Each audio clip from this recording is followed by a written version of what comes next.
So originally the book was meant to be a biography.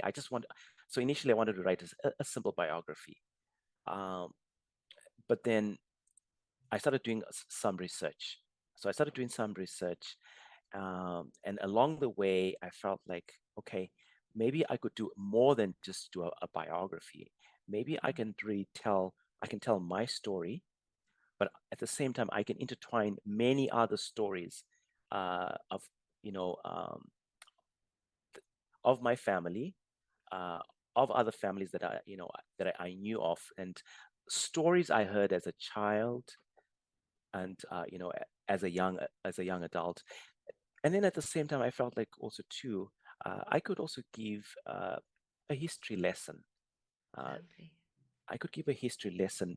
In my 22 years, living in Canada, I realized that people knew so little about Zimbabwe, let alone the African continent. And so I felt like, you know what, here's an opportunity to tell the story about Southern Africa. Yes, the title is Once Upon a Time in Zimbabwe, but the story really begins in South Africa in the Cape Colony, and it kind of moves over, and it goes over, over generations.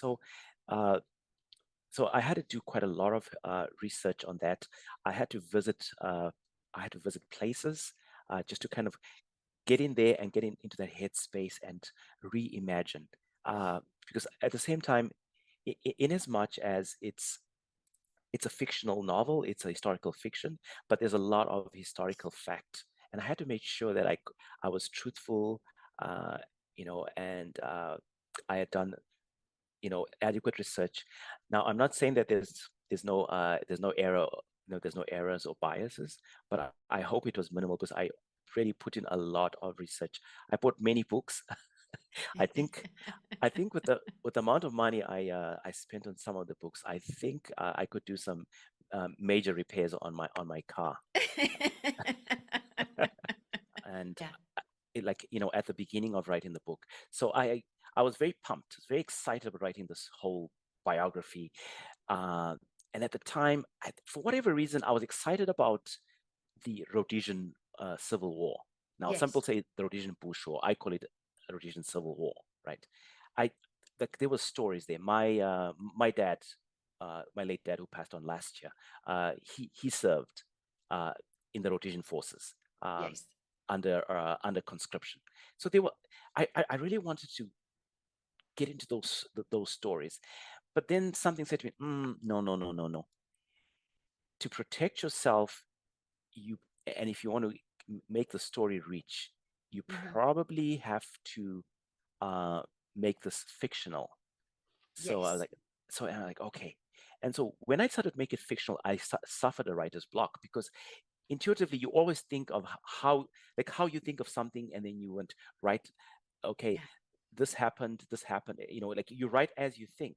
But now I had to now create this Joseph Daniels, who is kind of loosely based on me, and of course you I say was he's going not. to ask you, was he loosely based on you?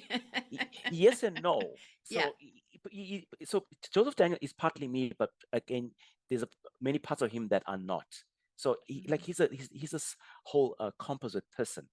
And for me, as a person of mixed origin, I felt like I needed to do justice to both my white and black heritage. Mhm. And so that was the most challenging part.